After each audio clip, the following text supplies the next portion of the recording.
Good morning চিনি। Good morning বলে চিনিকে আর ওঠানোও যাচ্ছে না। কালকে এতটা টায়ার্ড যে এখনও পর্যন্ত ও একদম বিভোরে ঘুমাচ্ছে। দেখো, তারপর আমরা উঠে রেডি হয়ে বেরিয়ে পড়লাম ঘুরতে, সাইট সিন করতে। তো আজকে ছিল আমাদের প্রথম দিন মায়াপুরে। হ্যাঁ, তো আমরা মায়াপুরে এসেছি।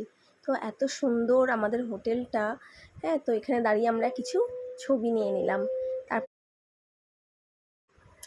তো এখানে চিনি আগে আগে দৌড়াচ্ছে ওর বাবার হাত ধরে টিকিট কাউন্টারে, যে কখনো নৌকায় চড়বে। ও নাকি নৌকায় চড়বে।